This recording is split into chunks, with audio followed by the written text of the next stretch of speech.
오늘의 성경 본문은 사무엘상 16장 6절에서 13절 말씀입니다. 그들이 오매 사무엘이 엘리압을 보고 마음에 이르기를 여호와의 기름 부으실 자가 과연 주님 앞에 있도다 하였더니 여호와께서 사무엘에게 이르시되 그의 용모와 키를 보지 말라. 내가 이미 그를 버렸노라. 내가 보는 것은 사람과 같지 아니하니 사람은 외모를 보거니와 나 여호와는 중심을 보느니라 하시더라. 이새가 아비나답을 불러 사무엘 앞을 지나가게 하매 사무엘이 이르되 이도 여호와께서 택하지 아니하셨느니라 하니 이새가 산마로 지나게 하매 사무엘이 이르되 이도 여호와께서 택하지 아니하셨느니라 하니라. 이새가 그의 아들 7을 다 사무엘 앞으로 지나가게 하나 사무엘이 이사에게 이르되 여호와께서 이들을 택하지 아니하셨느니라 하고 또 사무엘이 이새에게 이르되 네 아들들이 다 여기 있느냐. 이새가 이르되 아직 막내가 남았는데 그는 양을 지키나이다. 사무엘이 이새에게 이르되 사람을 보내어 그를 데려오라. 그가 여기 오기까지는 우리가 식사 자리에 앉지 아니하겠노라. 이에 사람을 보내어 그를 데려오매 그의 빛이 붉고 눈이 빼어나고 얼굴이 아름답더라. 여호와께서 이르시되 이가 크니 일어나 기름을 부으라 하시는지라. 사무엘이 기름 뿔병을 가져다가 그의 형제 중에서 그에게 부었더니 이날 이후로 다윗이 여호와의 영에게 크게 감동되니라. 사무엘이 떠나서 라마로 가니라. 아멘.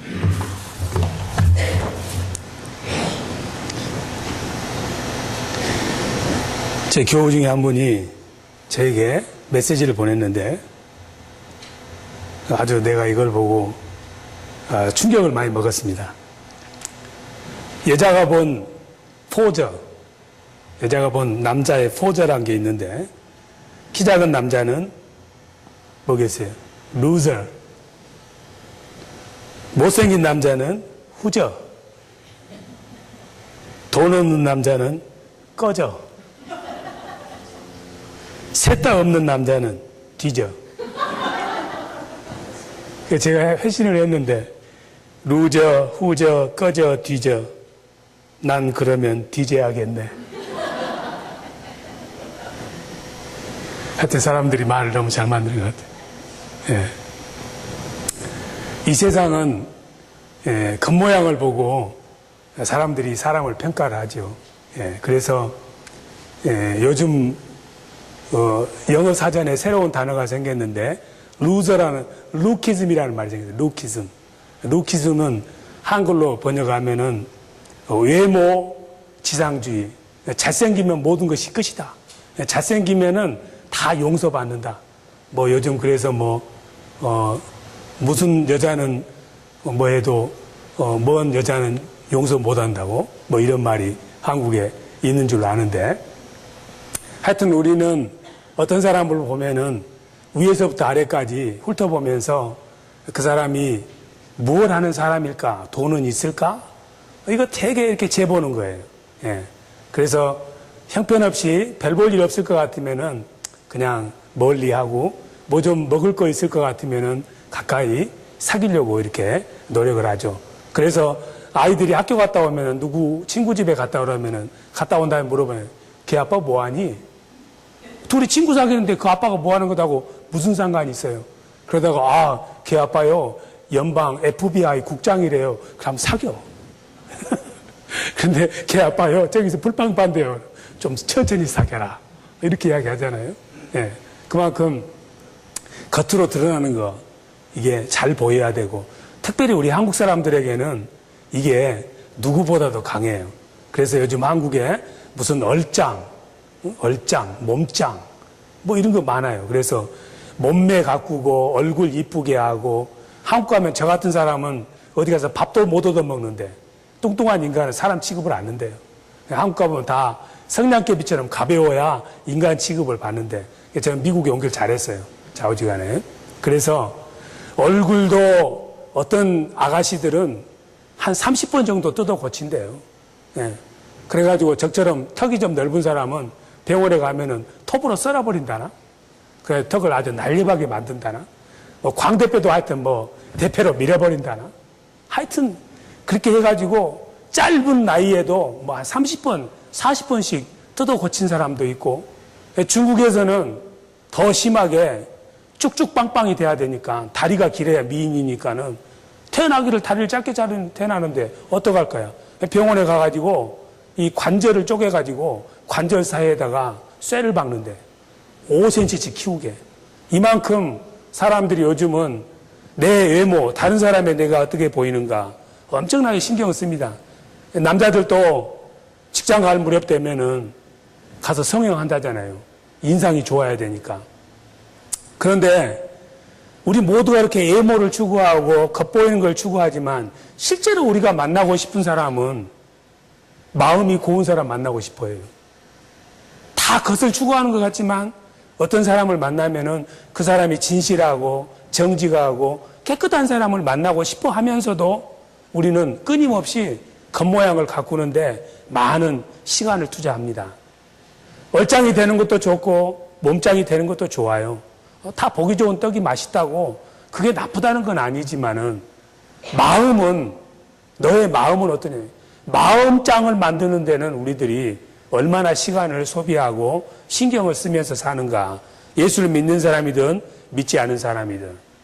그런데 우리들이 사람을 볼 때 그 마음을 보는 것이 아니라 언제든지 무엇을 하는 사람인지, 돈은 있는지 없는지, 뭐 권력은 있는지 없는지, 뭐 큰지 적은지, 뭐 집이 적은지 큰지 이런 것을 자꾸 따져서 좀 내게 유익이 있는 사람을 사귀려는 그런 경향들이 많은데 세상 살다 보면 어쩔 수 없겠죠. 그런데 하나님께서는 너가 사람의 겉모양을 보고 너에게 유익이 있고 좀 뭐가 잘 될 것 같은 사람하고 사귀는 것은 죄라고 이야기를 해요. 야고보서 2장 1절, 2장 9절에 보면은 보기 좋은 것이 좋은 건 사실이다. 그런데 너가 그런 사람만 사귀면은 그것이 죄라고 이야기를 해요. 오늘날에만 외모를 추구하는 것이 아니라 예수님 당시에도 그랬고 야고보 사도가 예루살렘 교회에 담임 목사로 있을 때도 사람들이 끼리끼리 놀았던 거예요. 좀 잘생기고 번듯하고 돈 많이 내고 이런 사람은 교회 앞자리 놔두고 교회 직분 세우고 이런 일들을 했기 때문에 하나님께서 만일에 믿음을 보지 아니하고 겉모양을 보고 그 사람을 쓰면은 그것이 죄다. 이렇게 말씀을 하고 있는 거예요. 우리들이 만일에 사람을 만나서 그 사람의 겉모양을 보고 판단해서 사귈지 말지 결정을 한다면은 그냥 매일 죄를 짓고 사는 것입니다. 그 사람 안에 들어있는 믿음과 그 사람의 진실성과 신실성을 믿고 그 사람의 형편과 처지를 초월해서 사귀고 교제한다면은 그건 선이지만은 그러지 아니하고 내 이득을 쫓아서 겉모양을 보고 산다면은 그것은 하나님이 죄라고 말씀하고 있습니다. 아마 여러분들이 이 말을 심각하게 들리지 않을지 모르지만 우리는 수도 없이 그런 많은 죄를 짓고 삽니다. 죄가 죄인지도 모르고 살아요. 그래서 시편 19편 12절에서 자기 죄와 허물을 깨닫는 사람이 없대요. 오늘 이처럼 교회에 나오니까 말씀 앞에 서서 아, 그게 죄구나 깨닫는 거예요. 그래서 예수 믿는 게 좋은 거야. 깨닫고 마음에 돌이켜서 내가 새 사람이 되는 것이 예배 드리는 목적입니다. 말씀이 나를 살리는 거예요. 생명이에요. 그래서 그러지 않으면은 수도 없이 나가서 이런 판단 저런 판단하면서 내 마음에 맞는 사람만 사귀고 유익이 있는 사람만 사귀면은 하나님 앞에 갔더니 하나님이 나 열심히 잘 살았는데요. 죄가 너무 많다. 너가 3,000명 만났으면은 3,000명이 다 죄가 되는 사람도 있을 수가 있다는 이야기예요. 시리어스한 문제죠. 그래서 저처럼 뒤져야 할 사람을 사랑하면은 하나님 앞에 가면은 칭찬 듣습니다.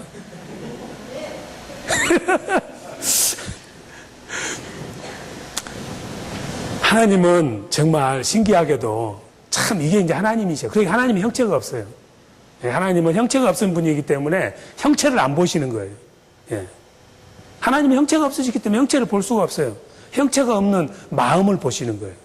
하나님은 우리 속을 보시는 거예요. 이 시간에 예배 드릴 때 예배 드리는 자세가 어떤가는 아무도 모릅니다.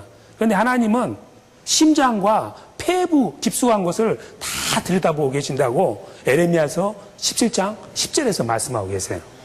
하나님은 숨길 수 없는 거예요.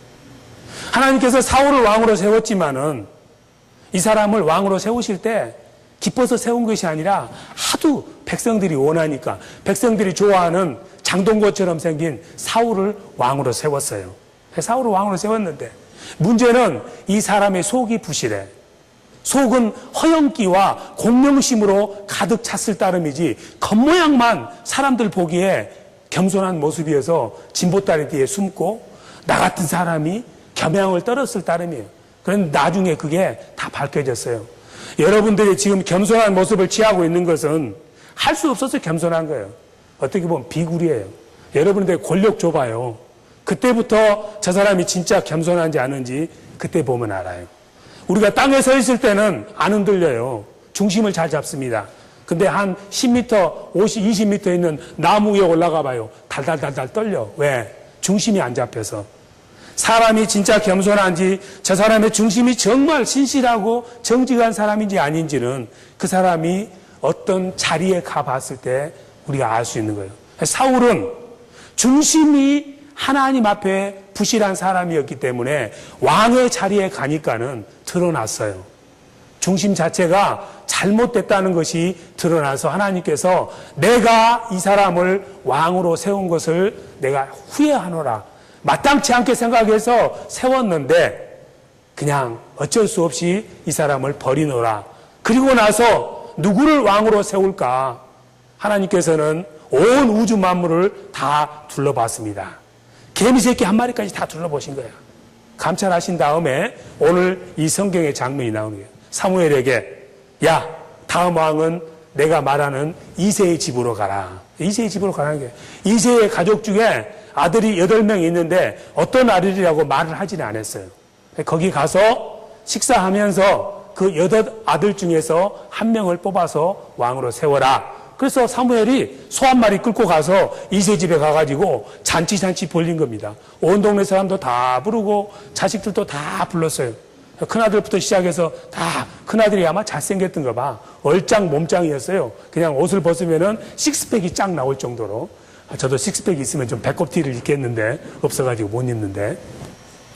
보니까는 정말 엘리압이라는 이 아들은 이새가 봐도 너무 잘나고 동네 사람이 봐도 참 잘생겼어.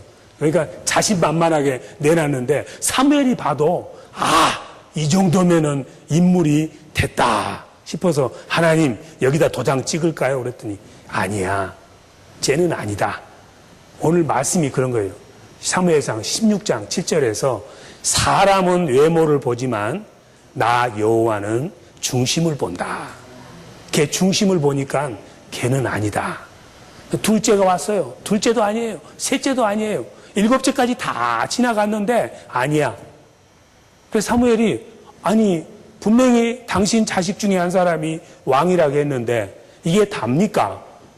물었더니 이새가 그럼 저라도 할까요? 성경에는 안 나왔지만 그런 마음을 먹었어요. 제가 보니까. 그런데 진짜 없냐 그러니까는 아버지가 잊어버렸다고 그것도 생각하는 거예요. 하나 더 있습니다. 그러니 이 자식이 얼마나 냉대를 받고 산 거예요. 생각해 보세요. 다른 데 다 빼도요. 밥 먹는 자리에 빼는 것은 진짜 억울하는 거예요. 여러분들이 군대 가가지고요. 밥 한 끼 굶어봐요. 그 슬픔 군대 안 간 사람 모릅니다. 그것도 저녁밥 굶어봐요. 기합 받다가 우주가 무너진 것보다 더 슬퍼요. 밥 먹는 데는 개도 발로 안 차는 거예요. 그래서 그 밥 먹는 자리에 그 말째 아들을 안 보는 거예요. 얼마나 우습게 알았으면은 아버지가 세상에 수혜도 안 채가지고 더 없는 것 같은데요. 찾다가 보니까는 하나 더 있는데요. 그러는 거예요. 내가 다윗이었으면은 얼마나 가슴 아파요. 평소에 아버지가 다윗을 알기를 흑살이 껍질로 아는 거예요. 고도리 치다가 흑살이 나오면 버리잖아요. 흑살이 껍질. 다 이 현실적인 이야기를 해야 잘 돌아가도록 가만히 보면 저는 고도리 못 칩니다. 그런데 흑살이 껍질로 안 거야. 그래서 이름을 부르기를 다윗이라고 이름을 지었는데 다윗이라고 한 번도 안 부르는 거예요. 우리말로 치자면은 개똥아 뭐 이 정도만 불러주면 귀엽지. 거의 부를 때 마당새야 이 정도로 불렀어요. 그래서 그 말이 무슨 이스라엘 말로 무슨 말 하카톤이라. 이름도 좀 그렇죠. 하카톤 가래 소리가 끓도록 하카톤. 다윗 부를 때 보면은 다윗아 하고 부르면 좋을 텐데 하카톤 하니까 가래가 끓도록 부른 아이가 다윗이야. 너는 가래만 또 못한 인간이라 이 말이지. 예? 계획이 없던 인간이 태어났다 이 말이지. 밥을 축내는 인간이라 이 말이야. 아버지가 그렇게 부르니까는 형들도 그렇게 부르는 거야. 다윗을 부를 때 카카톤 기침 한 번씩 해. 가래 한 번씩 해. 또 생각해보세요. 어렸을 때부터 내가 어디서도 이렇게 존경받지 못하고 그냥 쓰레기처럼 그냥 자식은 자식인데 사람 취급을 못 받는 그런 사람으로 자라면은 인성이 삐뚤어져요. 교육학을 전공한 사람은 이 사람은 분명히 나중에 범죄자가 될 가능성이 높은 사람이에요. 그런데 이 다윗이 말이죠. 신기합니다. 집에서 너 보니까는 밥이나 축내는 인간이니까 너는 할 일이 없다. 너는 그럴 만한 가치가 없으니까 어렸을 때부터 그냥 걷기 시작하면서부터 아버지가 뭘 맡겼냐면 양 치우는 거예요. 양 키우는 거. 너는 집에 있을 필요도 없어. 그냥 가신가신하면은 꼴 보기 싫고 가래가 끓는 가가톤이니까 넌 안 보이는 대로 꺼져. 기껏해야 양이 한 10몇 마리 됐어요. 그거 가지고 들판에 나가서 양치래. 눈 뜨면 해 뜨면 양치러 갔다가 해지면 들어오고 아무도 애가 밥을 먹었는지 집에 들어왔는지 죽었는지 굶었는지 신경을 안 쓰는 거예요. 그 땡볕에 나가서 하루 종일 양떼를 돌보면서 그냥 풀밭에 앉지도 못합니다. 바위 위에 올라가서 이렇게 보는 거예요. 멀리 가는 양들이 없는가. 그런데 우리가 잘 알다시피 햇볕이 쨍쨍 내려쬐는 곳에 바위 위에 섰으면 더 뜨겁습니다. 그렇게 냉대를 받고 아버지가 시킨 양이면 어떠겠어요? 여러분들 같으면은 양 있으면 양 궁덩이 하나씩 차지. 응? 양 귀때기 잘라가지고 먹으면서 그냥 귀 보싸개를 하나씩 먹고 그럴 거예요. 응? 이 지겨운 아버지도 꼴보기 싫은데 아버지가 맡긴 양도 꼴보기 싫은 거예요. 마누라가 이쁘면은 처갓집 장모도 이쁜 거예요. 마누라 꼴보기 싫으면은 처갓집 장모도 꼴보기 싫어. 꼴보기 싫은 아버지인데 자기를 그렇게 냉대한 아버지가 맡긴 일을 어찌 기쁘겠어요. 그냥 이렇게 있다가 사자야 빨리 와라 한 마리씩 물어가라. 고마 빨리 와라 한 마리.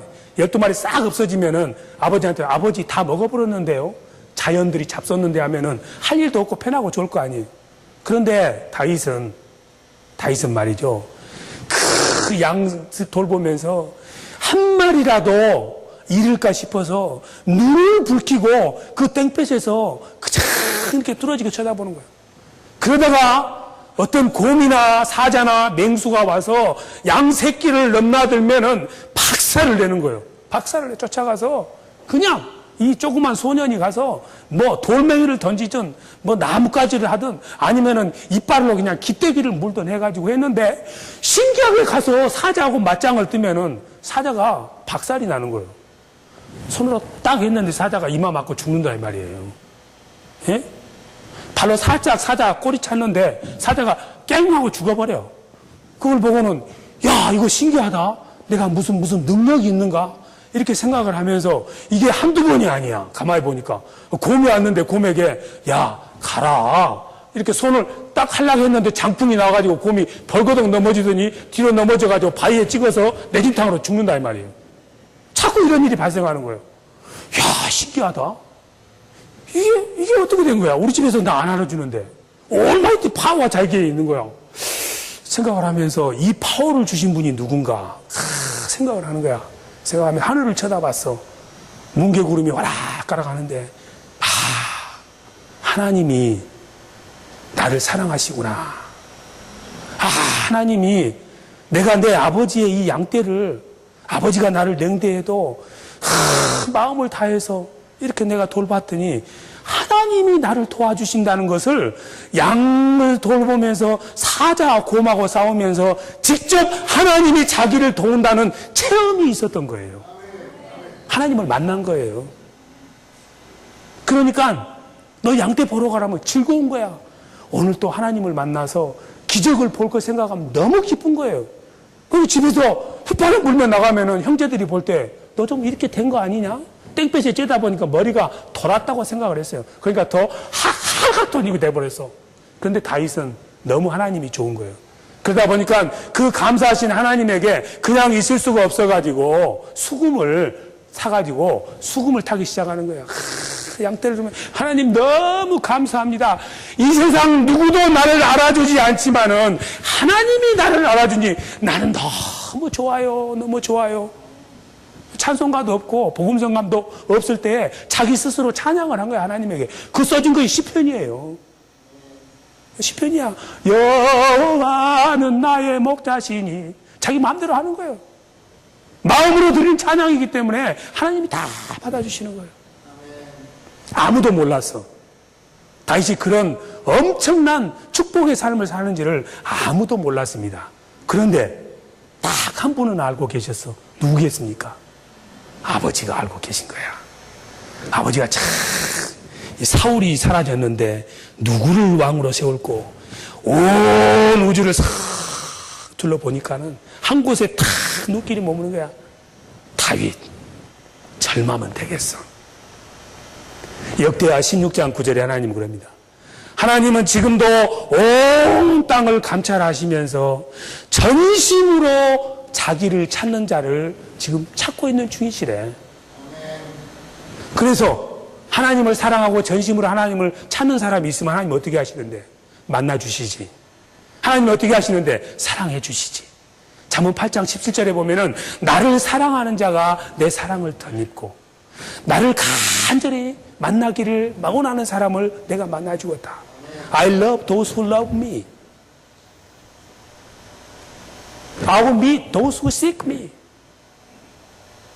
여러분이 오늘 이 시간에 이곳에 나온 것은 저를 보기 위해서 오신 것이 아니라 말씀 가운데 거하시는 하나님을 만나고 싶은 그 갈망으로 나왔기 때문에 하나님은 지금 이 시간에 저 천국에서는요 바늘 하나로 떨어지지 않습니다. 천사들요 다 하나님 앞에서 그대로 멈춰라 이러고 있어야 돼. 천사들은 왜? 숨소리도 안 내야 돼. 왜? 지금 여기 예배드리는 여러분들을 바라보는 하나님의 심기를 건드려서는 안 되기 때문에. 이걸 생각하면요 예배가 축복입니다. 예배 잘 드리면 그래서 복 받는 거예요. 왜? 너가 예배를 통해서 내 사랑한 것을 내가 보였으니 내가 온 땅을 두루 감찰하다가 너에게 내 마음이 꽂혔다. 다윗이 그런 사람이었어. 아무도 몰랐지만은 하나님은 다윗을 사랑했고 다윗이 왔을 때 하나님이 딱 대문 앞에 들어올 때 사무엘에게 이야기해요. 야, 저 애가 바로 왕 될 사람이다. 햇볕이 시커멓게 기울었죠. 눈은 반짝반짝 빛납니다. 왜? 하나님의 사람이기 때문에. 기름 부어서 왕을 삼았어요. 그 중심이 하찮고 성가시고 아무도 알아주지 않는 그 외딴 곳에서 그 양떼만 치는 그 다윗의 답답하고 한심한 삶 가운데서도 다윗은 그 사소한 일을 아버지의 양떼를 가지고 최선을 다해서 자기 마음을 다해서 사자가 곰이 오면은 생명을 걸고 가면서 싸우면서까지 그 양떼를 지키는 신실하고 성실하고 근면하고 진심을 다해서 자기에게 맡겨진 일을 했기 때문에 하나님은 그 다윗의 중심에 필이 꽂힌 겁니다. 저 정도면 됐다. 더 나가서 다윗은 하나님의 마음을 추구하는 사람이었어요. 양떼를 돌보고 있지만 양떼를 돌보는 가운데 하나님의 마음을 추구한 사람이었어. 이 사람은 왕이 되겠다는 꿈도 없었고 출세하겠다는 꿈도 없었어요. 그저 나는 평생을 양치는 목동으로 살아도 that's enough. 왜? 하나님이 나를 사랑하니까. 인생에 어떤 성공해야 되겠다는 목표도 없었고 목적도 없었고 일 가면서 요셉처럼 내 꿈을 이루어야 되겠다는 그런 사람도 아니었습니다. 그저 순수하고 깨끗한 마음으로 이 양떼 돌보는 거, 이 가운데 만난 하나님, 나는 이걸로 만족. 여러분들이 예수를 믿어도요, 예수 믿으면서 예수 만나고 그분과 동행하고 그분의 사랑을 덧입고 말씀 가운데서 기뻐하고 만족하는 거, 그것으로 기쁘면 되면 평안이 있어요. 그런데 거기서 더 나가서 뭘 이뤄보려고, 그걸 통해서 하나님의 영광을 드러낸다는 미명하에 어떤 목표를 가지고 그걸 살려고 노력하는 순간부터 마음의 평정이 사라집니다. 목회자인 김재범도 마찬가지입니다. 교회를 부흥시켜 보겠다는 목표를 가지기 시작하면은요, 마음에 평안이 없어요. 그거 딱 내려놓고 나와 하나님과의 관계, 성도 한 사람 한 사람들의 귀중함, 이거에다가 초점을 맞추면은요, 마음이 평안하고 좋습니다. 여러분도 평안합니다. 제 마음이 다른 데로 가기 시작하면은 망해요. 사울은 하나님의 사랑으로 왕이 되었지만은 이 사람은 하나님이 자기를 왕으로 세워진 그 사실 하나로 감사하면서 최선을 다해서 왕업을 하는 것이 아니라 무언가 이루어야 되겠다는 목표를 가졌기 때문에 무너진 거예요. 뭔가 이루어야 되겠다는 공명심을 가졌기 때문에 중심이 흐트러진 거예요. 왕이 되면서부터. 다윗은 초지일관되게 왕이 되어서도 내가 무엇을 이루겠다는 뜻이 아니라 하나님께서 나를 왕으로 부르셔서 왕다운 왕의 모습으로 살아서 어떻게 하면은 하나님의 영광이 드러날 것인가, 하나님의 마음, 하나님의 생각, 하나님의 숨소리를 듣는데 온갖 신경을 다 썼습니다. 그렇기 때문에 이 사람은 왕이 되어서도 중심이 흐트러지질 않아요. 항상 중심이 하나님을 향하고 있어요. 나침반처럼 북극을 향하고 있었어요. 절대로 흔들리질 않아요. 그럴 수 있는 이유가 하나님의 말씀 가운데 거했기 때문에. 시편 전체가 하나님 말씀 묵상하는 거 아닙니까? 그래서 여호수아가 이야기하잖아요. 하나님의 말씀을 묵상한 사람은 여호수아서 1장 8, 9절에 그러잖아요. 좌로나 우로나 치우침이 없이 한 길로만 간다 이 말이에요. 여러분들이 얼짱이 되고 몸짱이 되려면 어떻게 해야 돼?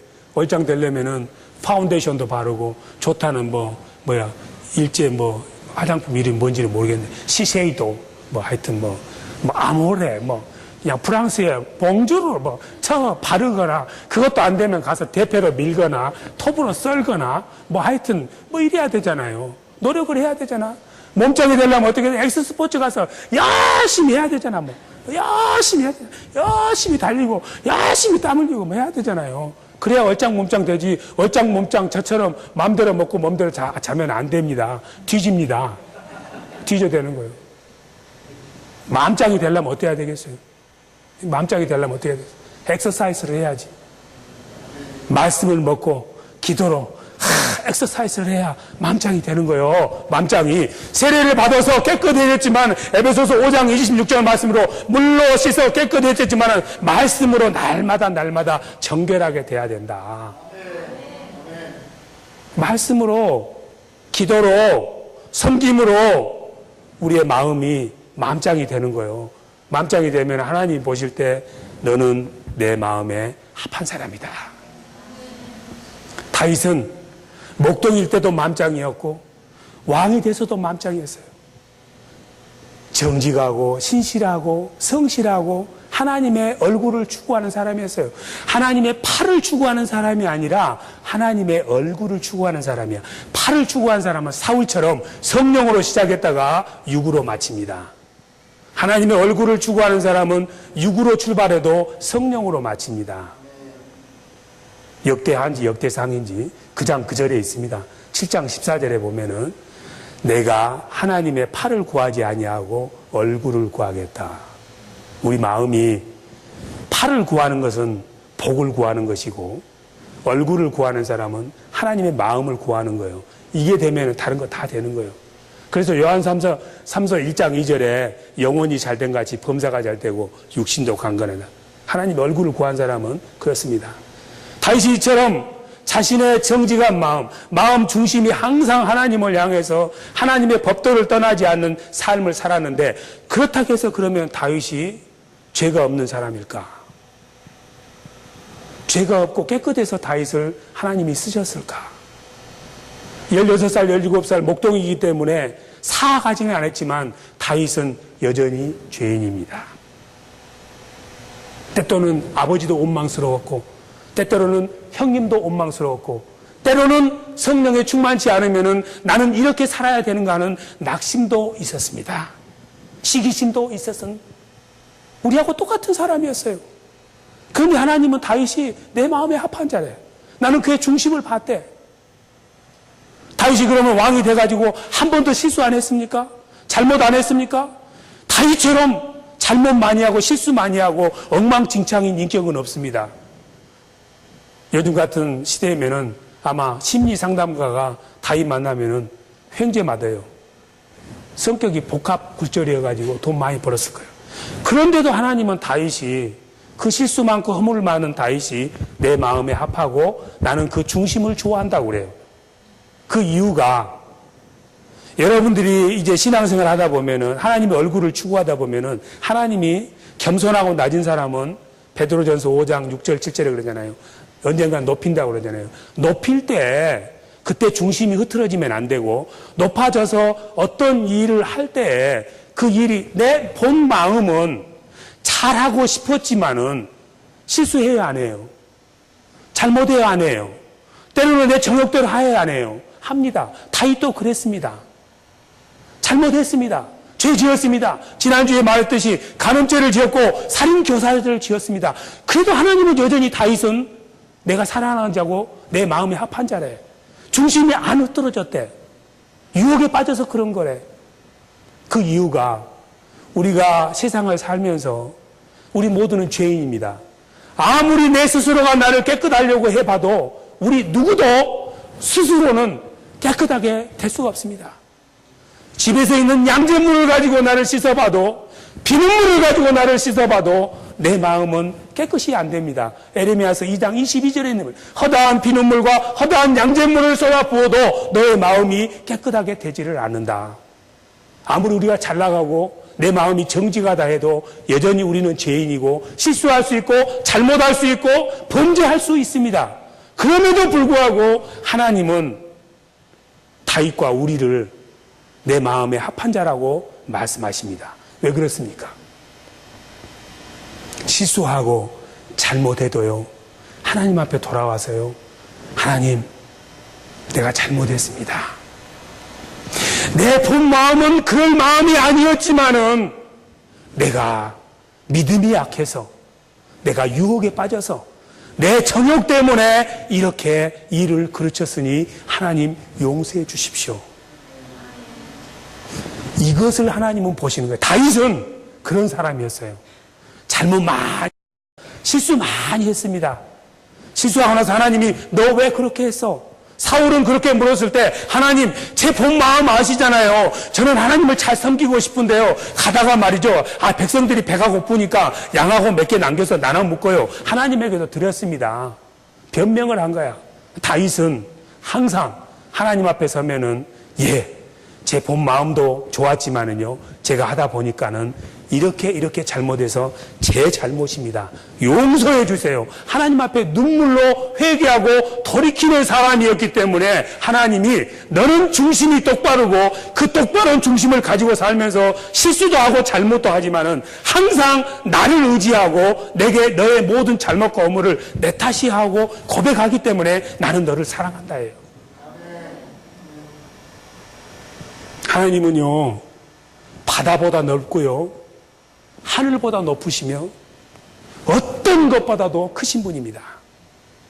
우리가 예수를 믿으면서 우리 마음 중심에는 하나님을 잘 섬겨보고 싶지만은 안 됩니다. 내가 게을러서 그러기도 하고 내 정욕 때문에 그러기도 하고 유혹에 빠져서 그러기도 하고 실수하고 잘못합니다. 그런데요, 하나님은요, 우리의 잘못이나 실수나 죄, 아무리 너의 죄야 잘못이 실수가 허물이 주홍처럼 붉고 진홍처럼 붉어서 다 너는 싫다고 너를 버려도요, 하나님은 그 더럽고 추악한 죄보다 더 크신 분이셔. 그 하나님 앞에 나와서 하나님, 이 뜨거운 더러운 죄를 하나님 앞에 내려놓습니다. 고백하는 순간에 십자가에서 지신 예수 그리스도의 그 보혈이 금보다 은보다 귀하고 이 세상 어떤 것으로도 가치를 따질 수 없는 베드로전서 2장 19절 20절에 있는 금문이 아닌 정말 흠없고 뒤없는 예수 그리스도의 보혈로 고백하는 그 죄와 허물과 모든 잘못 실수를 하나님을 믿고 하나님을 의지하고 하나님 앞에 내가 잘못했습니다. 내 잘못입니다. 내 실수입니다. 내 죄를 용서해 주십시오. 이렇게 나오는 사람은 하나님께서 죄 없다. 너는 중심이 똑바르다. 너는 중심만 똑바른 것이 아니라 그 마음이 내게 온전히 들어진 사람이다. 너는 어쩜 그렇게 내 마음에 합한 자냐? 내 마음에 쏙 든다. 오늘 이 자리에 여러분 나오시기까지 저도 그렇고 여러분들 그렇고 수많은 실수와 잘못들이 있습니다. 그런데 하나님은 그 잘못과 실수보다 훨씬 더 위대하신 분입니다. 그 잘못과 실수를 용서하시기 위해서 예수 그리스도를 십자가에 못 박혀 죽으심으로 우리에 대한 사랑을 표현해 주셨고 어떤 죄가 되었든지 간에 어떤 잘못이 되었든지 간에 내 마음이 그랬든 그러지 않았든 하나님 내가 잘못 생각했습니다. 내 이 잘못을 용서해 주십시오. 내가 죽을 죄를 지었습니다. 이렇게 고백하는 사람은 다 용서하시고 흔적도 없이 기억도 안 하시고 우리를 받아주시고 쓰시고 사용해 주셔서 너가 비록 태어날 때는 금그릇으로 태어나지 못하고 은그릇으로 태어나지 못하고 질그릇으로 태어나지 못하고 목그릇으로 나무그릇으로 태어났지만은 날마다 주님 앞에 나와서 말씀과 기도로 너의 삶을 거룩하려고 몸부림을 치고 그렇게 살다가 실수하고 잘못했을 때 십자가의 보혈의 공로에 의해서 내 앞에 나오기만 하면은 내가 너를 귀히 쓰리라.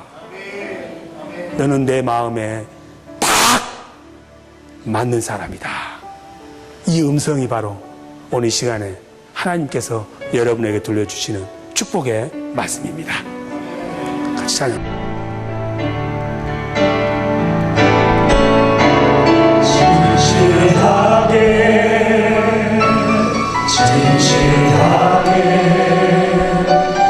거룩하게 살게 하소서.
너무너무 귀한 존재입니다. 하나님 앞에 서 있는 나의 모습은 너무나도 귀합니다. 내가 실패하고 잘못했더라도 나와 하나님과의 관계가 올바르게 되면은 나는 하나님이 인정하시는 내 마음의 합한 자입니다. 오늘 시간 하나님 앞에 그처럼 넓은 사랑과 그처럼 끝없는 사랑을 십자가에서 돌아가신 예수 그리스도를 통해서 나에게 보여주시고 나를 왕같은 제사장으로 삼아주셨는데 내가 하루하루 살아가면서 거기에 맞춰 사질 못했습니다. 하나님 나를 용서해 주시옵소서. 나를 새롭게 해주시옵소서. 의인은 7번 넘어져도 8번째 일어나 기도합니다. 하나님 나를 새롭게 하여 주시옵소서. 오늘 시간에 예수님 여기에서 급히 의기에서 하나님 앞에 나가는 기도를 같이 하시도록 하겠습니다. 같이 기도하십니다. 하나님 아버지 감사합니다. 오늘 시간을 제공합니다. 우리의 부족한 여정의 모습을 주님 앞에 내놓습니다. 하나님 아버지, 내가 그처럼 하나님의 귀한 은혜를 입고하고 있다며 예수 독생자의 아버지의 생명을 아버지 되어가면서 예수의 사랑을 거둔다고 세상에 받았음에도 불구하고 나는 내 삶을 원망하고 불평하고 다른 삶을 보고 내 환경을 원망하고 내 모든 것을 아버지 하나님 영광을 입고 살았습니다. 그런 죄 하나님께서 나를 사랑하여 주셔서 오늘 이 자리에 나오게 하시고 나의 모든 허물과 죄악 가운데서 다음에 예수 그리스도의 이름을 이렇게 하고 금태우게 아버지 지성소로 나오게 해주심을 감사합니다. 하나님 나를 용서해 주시고 나를 새롭게 하여 주시옵소서. 나도 하나님 앞에 아버지 내 중심이 드러지고 내 중심이 하나님이 받아주심으로 말미암아 내가 하나님에게 사랑받는 자 되게 하시고 하나님께서 듣는 시간에 너는 내 마음이 아파하잖아. 너는 내 마음이 아파하잖아. 내가 너를 사랑하노라. 내가 너를 사랑하노라. 내가 너를 사랑하노라. 오 나의 사랑하는 자녀들이라고 말씀하여 주시옵소서. 하나님 감사합니다. 그 사랑이 나를 강건하게 하여 주시옵소서. 너무나도 감사합니다. 하나님 시간에 무엇으로 내가 주님의 그 귀한 은혜를 갚겠습니까? 오 주여 내 입술은 감사합니다. 내 입술은 감사합니다.